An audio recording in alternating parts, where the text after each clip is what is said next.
All right. Good morning, everyone. Good morning. Good morning. We are the Good News Live at 9. We're doing things a little different today. Suzanne is in Florida, but she's still joining us on her phone. And my guest host today is Margo Davis on her phone. And my guest host today is Margo Davis. All right, I got rid of that. So, how is everyone doing this morning? I'm doing great. Oh, I think Sue might be frozen. She may be. That's why we have you, Margo, because we did not know how this would go. Right. She has a pretty smile frozen on her face, but Yes, I usually get frozen with like a grimace or something. oh yeah. I don't know how to pick those. Oh, there she is. She's moving again. Right. Yay. So Margo, I'm Kerri Van. I work at the church. Margo Davis also works at the church. I'm the communications manager, and Margo is the financial secretary. And I'm Suzan Maxey, and I'm an elder. Yay! And I think Sue is unfrozen. Good morning, Bob. Good morning, Robin Allen. Barry's watching. How exciting. Norma Bentley, Joan Riggs. Margo and I we've been busy this week, haven't we, Margo? Oh my gosh, yes. But it's been great. I've been learning organizing skills. Hi, Sherry Keys. I'm gonna disagree with your statement because you are teaching organizational skills. Yes, I was gonna say. Many people will not realize like how amazing you are at process. So it's been a blessing having you, getting our dinner packing together. That's one of my superpowers. I can organize anything that needs to be organized. Yes, we had Nick Miko. Superpowers? Yes, it's a superpower. and I'm laughing because Margo and Nick Miko were the main packers last year. And before we left last night, Nick said he was going to mark off portions of the table to organize. And I'm like, oh, you and Margo, you guys are great. Yeah. Good morning, Barbara Wolf, Amy Bowerman, Sandy Sauerback. So Margo told me that she has a special announcement that I'm excited to hear myself. So, as everyone I think knows, our church, Allen Park Presbyterian Church, turned 90 last Sunday, March 20th.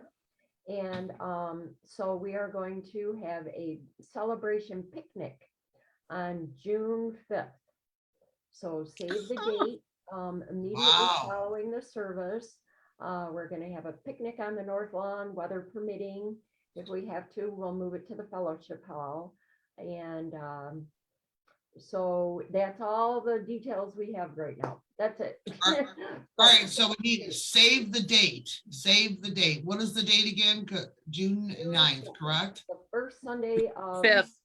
June, which is typically the ending of our program year. Back in the day, we would have Music Sunday on June 5th, and I think we would often have a picnic on that day just to celebrate the end of the program year. So keeping in that tradition. Oh, that sounds fun. It feels so good to get back to any sense of normalcy. Exactly. Doing ChristNet this week, we've done it a little more closely to how we normally do it, even though the guests aren't with us, and anything we can do to feel a little bit back to normal is good in my book. Hi, Kevin Vaughn. Kevin's been working with us all week too. He's a good packer. Yes, Amy said yay for church picnic. Hi, Tracy Kratz. She loves us bunches.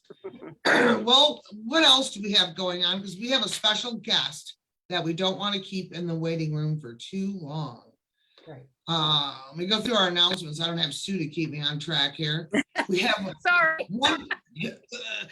one more Lenten Bible study with Pastor Tim on Wednesday. The one we had last week was phenomenal. It was really, really good. So I highly recommend joining us for our last one. There's a blood drive today. There was only a few spots left, so if you want to check the website, if you're a last minute signer-upper. And we are collecting blankets and gently used towels for downriver animal shelters. Yeah, the box in the church for the animal shelter looks pretty full. So we've been getting a lot of donations for that animal shelter, which is great. Right. I found the person who's helping the deacons is Tammy Pilot. And she's willing to pick up if you have large donations at your home and you don't want to drive them in, she'll pick them up from your house. So just let us know. We'll do whatever we can to help our missions. You see my sweatshirt too? Yeah, great. So that's a generous donation of help on her part. So what do you think? Should we bring Carolyn here and get the conversation started? I think so. All right. Why do I not see her in the waiting room? Where is the waiting room? Here we go. All right, here she comes. You might hear my little kitty. She wants to be part of the action. That's okay. My cat was around earlier too. Barbara Wolf said she gave all her old towels and blankets to shelters. Oh, nice. Yeah, they really need them. There we Right go. there she is. Good morning, Carolyn. Good morning. How are you guys doing? We are doing great. Sue is joining us from Florida from her phone, and Margo is my guest host today, and we are so excited to talk to you. Margo looks like she's in Florida too. I Yeah, know. I'm not. Costa Rica, she said. I had my little kitty with me though. Alex says, "Good morning, everyone," as she No. chews on my tie of my. Yes, I wish I would have got the memo and changed my background to a Florida-ish. That would have been sort of funny. Mine's So- a door in Jack's room. So Carolyn, Seven. Carolyn, I've known you for a long time, and I've always known you as someone who loves playing handbell. So I'm sure that's close to Margo's heart. And Yes. you were a highly trained veterinary professional for quite some years. Yeah, about So- 30. Yes, I did not realize 30 years. So we are like super interested in finding out how you decided to switch careers and become the owner of, let me see if I get this right, the Michigan Assisted Living Assisted- Locators. That's right. Yes. That's right. Well, it's really kind of an interesting story and it's rather long, but I'll try to give the snippets of it. I was working in a veterinary hospital at the time. My boss was looking for a business to be involved with. And I had always wanted to own my own business. I had looked into that early on when I first moved to Michigan. And anyway, he ended up with Assisted Living Locators, told me about it. I was immediately drawn to it. I thought, wow, what a really cool way to help people. And particularly people who, maybe are just overwhelmed with their situation and don't really know where to turn.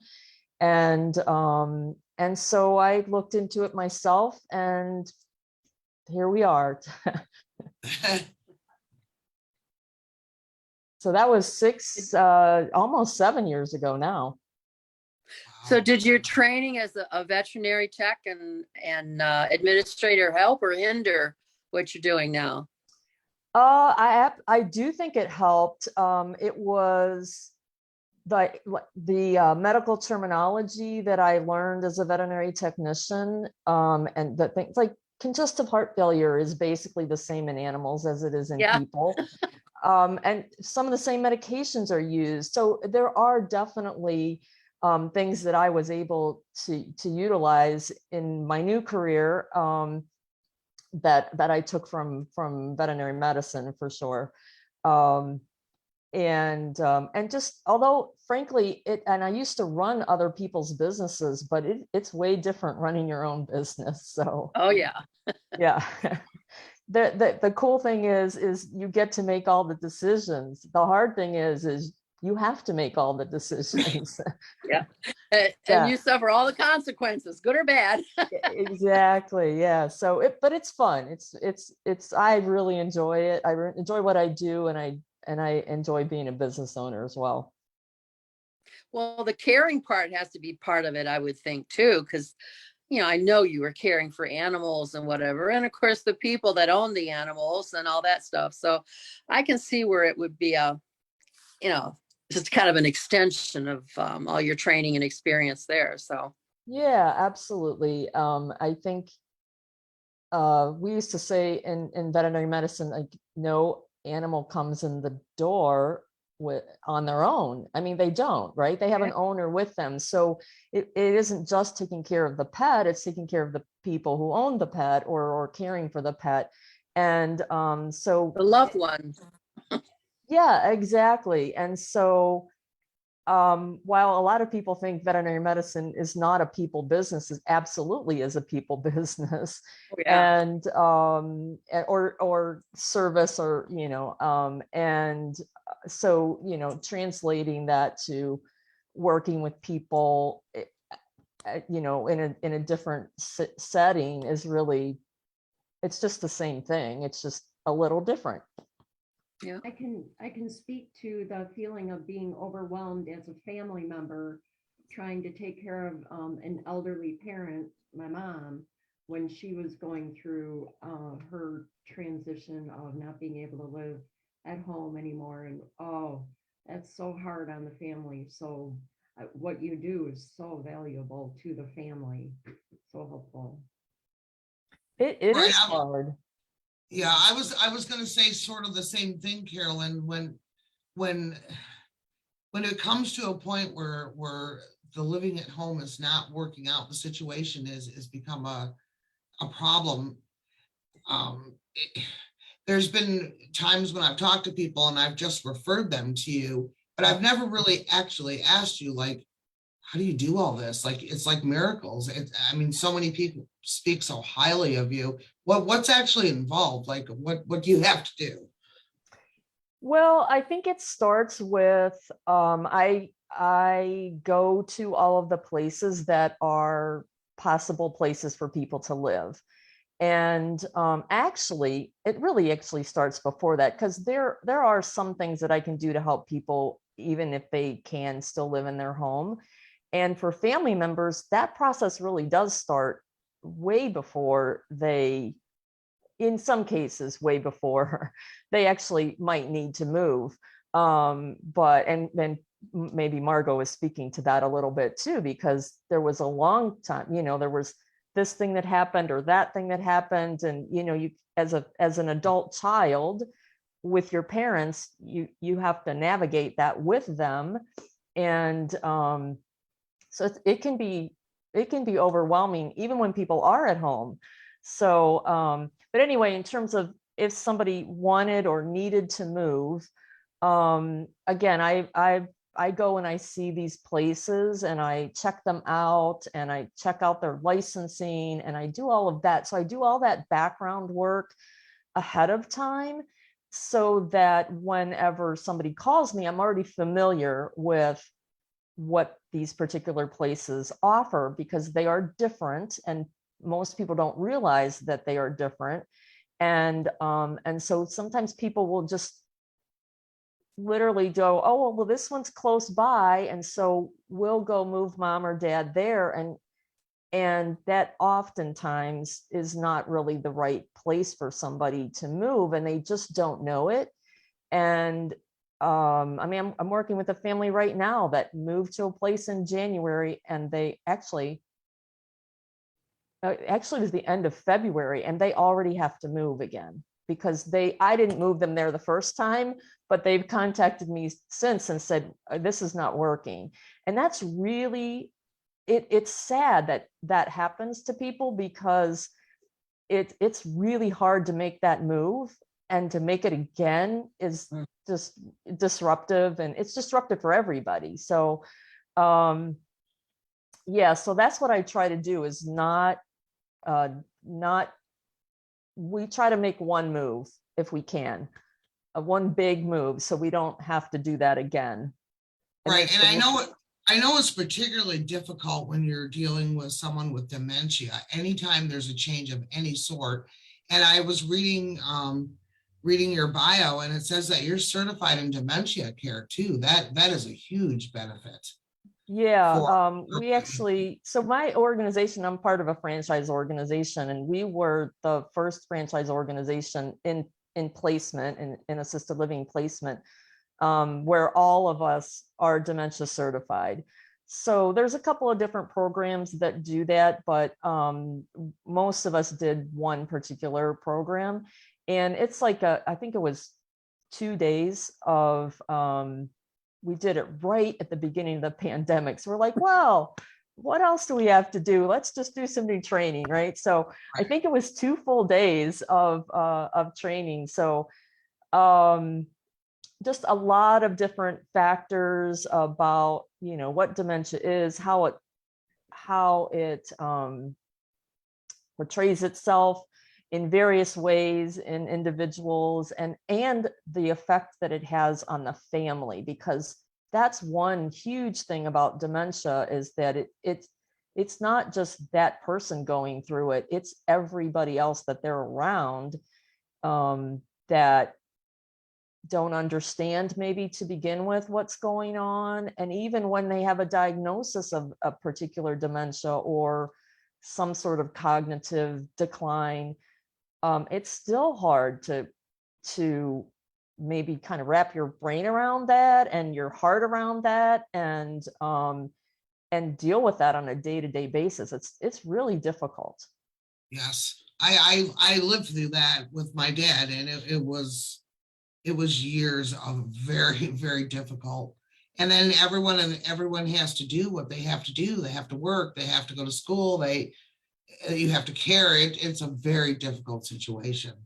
So for anyone watching, I mean, I will put Carolyn's information in the chat when we're done, but be sure to keep this as a reference, because these times are so difficult. I think Margo knows when you have to decide where you want someone to live, it's heart-wrenching.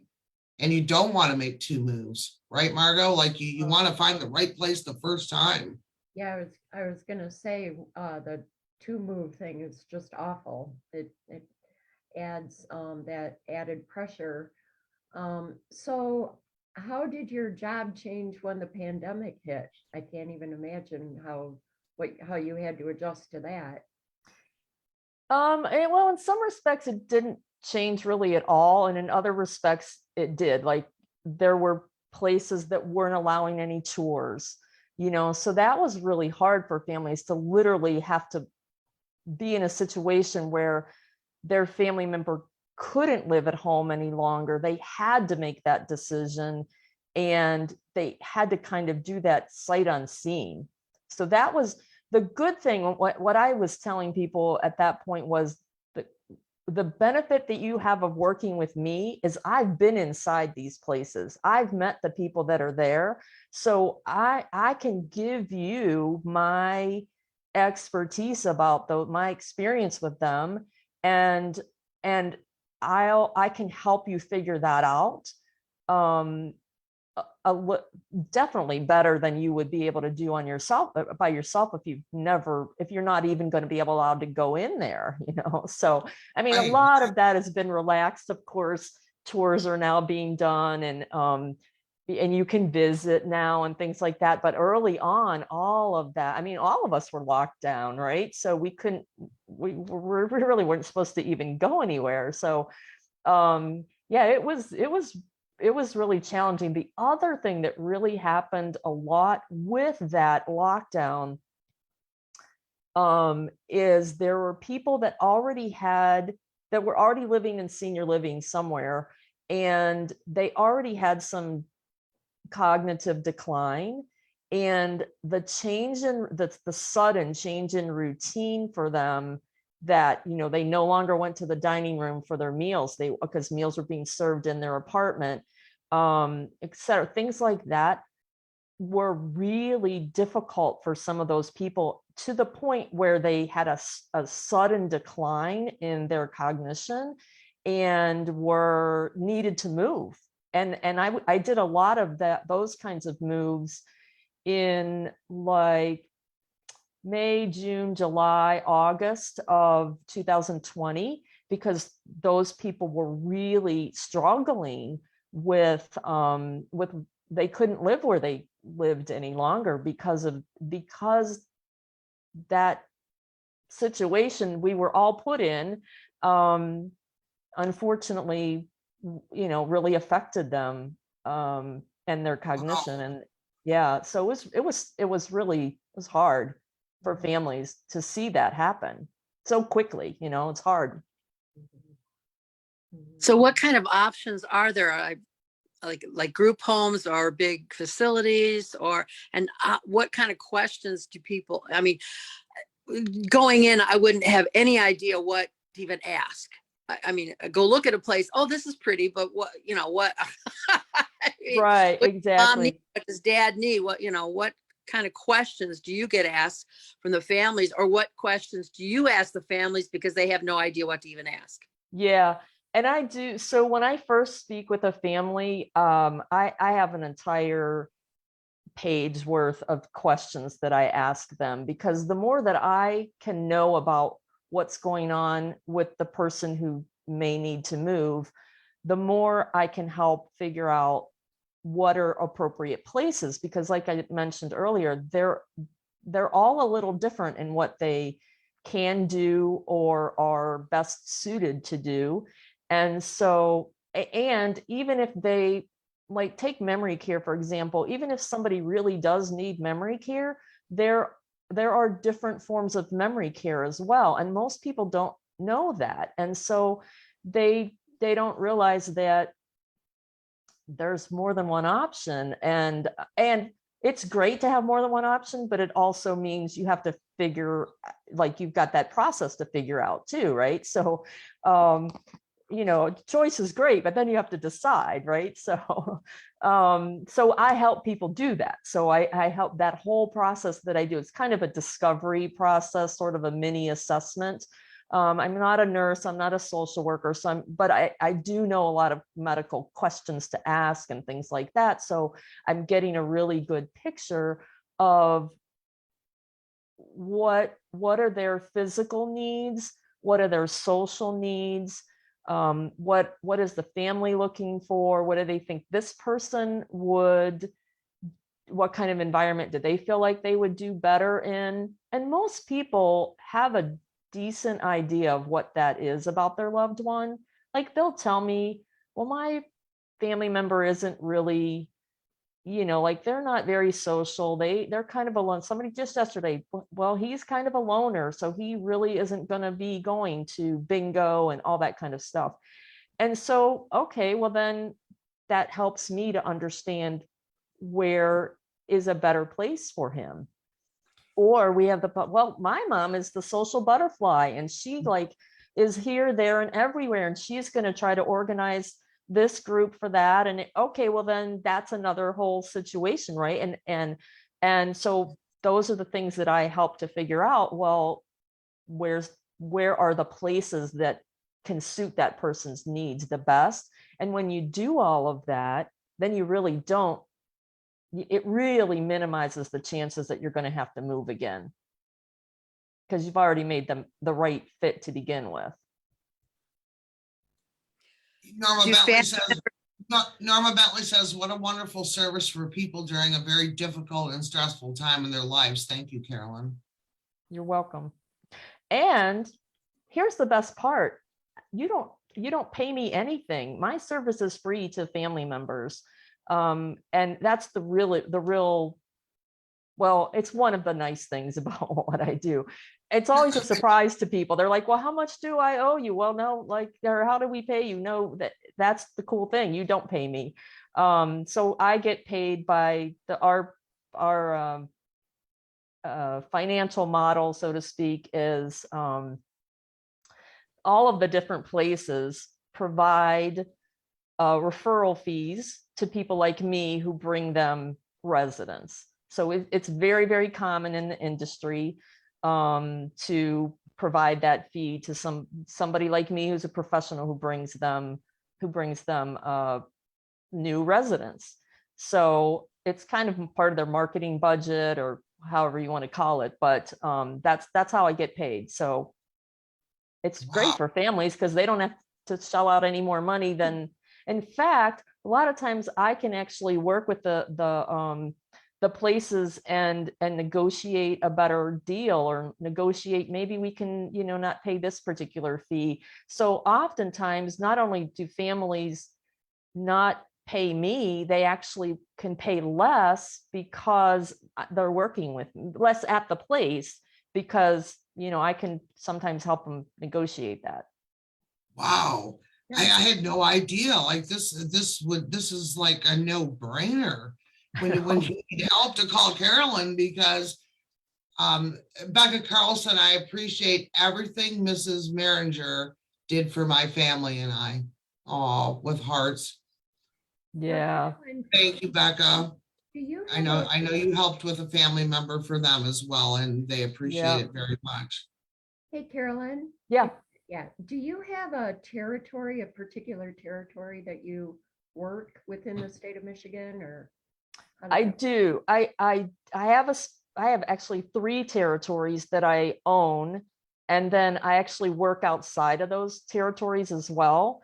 So I basically I cover the Tri-County area, Wayne, Oakland, Macomb counties, but I've worked in Monroe, I've worked in Washtenaw, I placed somebody in well, I guess Grand Blanc is technically Oakland County, but it was a little bit of a drive to get there. But yeah, so our model is that our franchise model is we do have specific territories, but we also work with each other and can place people in each other's territories. So it's not a exclusive territory in that way. And that's great, because sometimes family members, sometimes you have 2 siblings and one lives in Ann Arbor and the other one lives in Trenton. Well, is mom or dad going to live in the Ann Arbor area or the Trenton area, or somewhere in the middle? And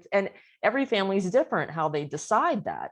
So it's great to be able to have those different options for people, because it's just the right thing to do for families. Mhm, mhm. Wow. Wow.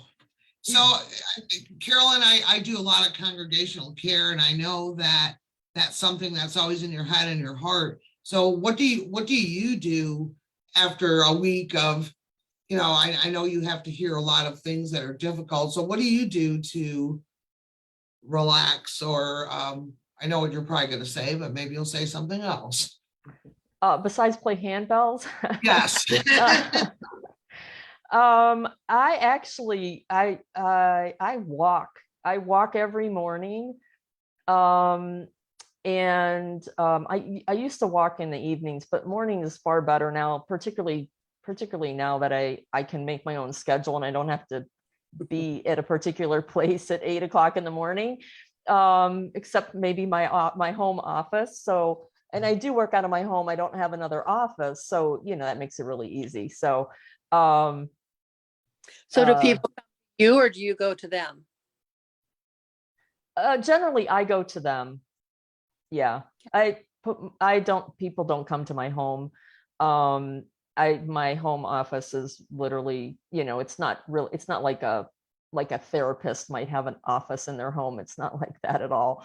But yeah, I really just typically go to the families, and generally and I'm doing this more now that the pandemic did change. Like I was not touring with a lot of families because of in many cases places were had restrictions on how many people could tour, and if only 2 people could tour, and we needed to have the person and a family member, or in some cases the two sisters or the 2 daughters, or the daughter and the son, I'm not going to take up a touring spot if those 2 people need to be there. So I wasn't touring a lot with people. which I missed actually, because it's really helpful for me to be there with people. People tell me that all the time. And so anyway, that is one of those things that changed, that has been hard to kind of, for me, because it's like, well, I mean, it's a little bit easier. I don't have to get in the car and go somewhere, but also it's just like, I don't really know what happened then at that tour, So yeah, it makes it a little bit more challenging, but Right. so So yeah, you'll actually meet with the family, and then you'll actually go, now that the pandemic is easing up a little, you'll actually go on these tours. That's amazing. yeah. How And so to answer, if I didn't completely answer Sue's earlier question, how does a family know what questions to ask? Well, some of them, I mean, they really do oftentimes have their own questions about things. And I try to make sure we get all of those questions answered, whether I'm answering them or a particular place is answering them. But I also, when we do go tour, while I'm doing that mini assessment or that discovery process with them, I'm taking notes, and I also have, fortunately, still have a pretty decent memory. So I try to remember the things that are really important to them. And so when we go places, I will point those things out so that they know, okay, well, you were asking me about how does the medication thing work? Like, how do they get their medications? How does this work? So I usually will ask the people who at the place, so they were concerned about their medication. How does that work here? And let them explain it, because that way they get it right from the places, how the place works, in case something changed that I didn't know about, but, and anyway, so so I facilitate getting those questions answered for people, so that they leave there a little bit less overwhelmed than they may have been if they just did that all on their own, because they did get their questions answered. And sometimes I'll just bring up a question on my own. Well, oh, they were talking about this, what do you think about, and so I facilitate that in that way, and it's really helpful. It would be, because how many times have we left like a doctor's office or something and went, oh, I forgot to ask this or that or whatever. So that's Yeah, great. and when you're in the middle of it, you've got a lot of things coming at you, and it's hard to remember all of those things. And even if you have a list of them, it's still hard. So yeah, so it's helpful to have somebody else to be there to make sure you get your questions answered. Do you ever meet with families way before they really need to move mom or dad somewhere, so that mom or dad still has their faculties about them to help make the decisions? Or is it better to wait until they have to do something? I would say in a perfect world, it would be great. Oh yeah, we live in that, don't we? Right. But I mean, I think most people want to have a part in that decision. And so even if it's just, let's try to figure out what that looks like for your mom or your dad or your aunt or your uncle, ahead of time, like have the discussion with them ahead of time. What do you think this is going to look like? Like, what would you like? And yeah, I can have those conversations with people ahead of time. Frankly, I don't normally, because people are busy and they got their lives and they just don't think about it until something happens. And then, then it's like, okay, now what do we do? I mean, that we do that in other things in our lives too, right? Like, right. Until we had oil indicators on our cars, like we had to just remember how many miles it was before we had to get the oil changed, right? Well, now the car tells us that. So right, so it's the same.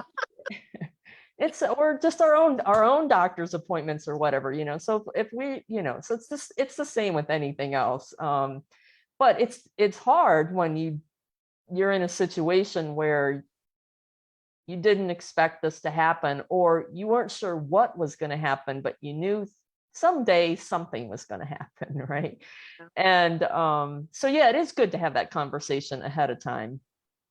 We actually call it the talk because it's the other talk. It's the other way around, the talk, right? It's like sit your parents down and you're having this conversation about what would you like that to look like? And I guess my advice to adult children on that would be, it would be really helpful if adult children would know a little bit about what the options are, because they are very different from what older adults think they are. They remember, where their grandmother went or where their mother went for assisted living or nursing care. And the places now are very different than the places were even 10 years ago or 15 years ago. And so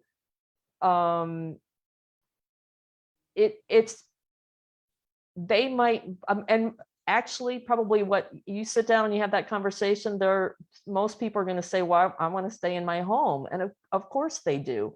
But that doesn't necessarily mean that that's the right thing to do for everybody forever. Right, Yeah. Carolyn, I'm going to ask you a question, then we probably need to start Yeah. wrapping up. We're behind. Yeah. Yeah, I- we're. I could talk all day about this, so Yeah, I could listen all day. I know when I was going through this, like my family were the kind of people that insisted upon staying in their home no matter what. When that situation arises and it hasn't become a crisis yet where someone needs to be placed, do you help with looking for care in the home or things that can help, if that can be an option? Yeah, absolutely. I can give resources to people. I can be a resource for anybody in this situation. So whatever that might be, maybe they need care in their home. Maybe they need, I don't know. I've got all kinds of different people that I know, that I've met, that I've referred other, clients to or families to.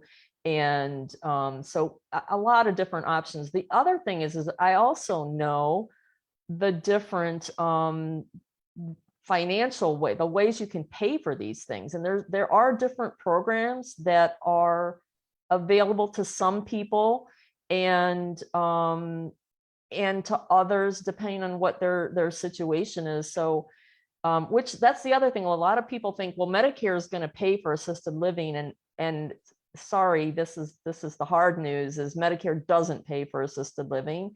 And so, it really is a private pay or maybe a Medicaid nursing home kind of situation. But and there's a lot of nuances in there. So please don't take that as it's one or the other. And, we're kind of stuck with that. But so it's really helpful to have somebody like me, because I know all the nuances and I know all those financial programs, and a lot of them I know really well because I've learned them because I have people who need them. And so the more I can know about them, the better I can refer people to those programs and have them get the care that they need. Wherever that might be at home, might not be at home, depends. We have two great comments and then we'll wrap up. Sandy Sauerbeck said, as a previous discharge planner, placement was the most difficult job as patients and families are not prepared. It's great to hear of these services. Gail Lee said, sometimes it's good to have a geriatric care manager to help with these complex questions. That's true. Yeah. And I have a couple different geriatric care managers that I work with, particularly if somebody has a lot. First off, if there's no family in town, it's great to have a geriatric care manager, because the care manager could then be the family member who is in town, who they can go to doctor's appointments with people, things like that. So the other, when there's a complicated sort of medical situation going on, or maybe even when there's complicated family situations going on, those are also really good times for geriatric care managers, in my opinion anyway, because they can really help navigate a lot of that.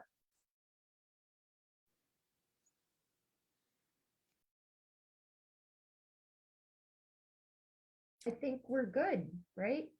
Yes, this has just been wonderful. Thank you for joining us today. I mean, we've held our entire audience this whole 45 minutes. This is gonna be posted. This will be posted on our YouTube. Others will be able to get this valuable information. Hearts are flying up in the chat right now.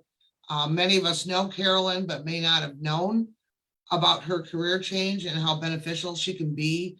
I personally am probably going to knock myself in the head when I sign off, because I could have used this. I have never been through such a stressful time in my life when I took care of my parents and until they died. And I hope you will reach out to Carolyn. Gail Lee said she's the chairperson of the Detroit Geriatric Care Manager Group. You two should hook up and share information. Judy Hatch said, great discussion. Thank you. It's been such a pleasure to have Carolyn with us. Margo as my co-host. And no, she's not in Florida. That's a picture of Costa Rica. That brings back great memories. Sue is in Florida. Look at her glasses. Look how cute she looks today. She will not be with me next week. Corduroy jacket on. Yes, I know. You look like you're actually warm for once. So next week, Sue will also not be here. Beverly Edwards will co-host. We're going to be talking about our food pantry and all the changes we've done. And we wish everybody a wonderful day. It's Friday. I'm not going to do Sue's normal part because Sue's not here. So I'm just going to close with practice a little kindness today. You might just change someone's life. Thank you so much to everyone who's viewed with us today, and Carolyn and my co-hosts Margo and Suzanne. Thanks for having me. Appreciate We it. love you. God loves you and so do we.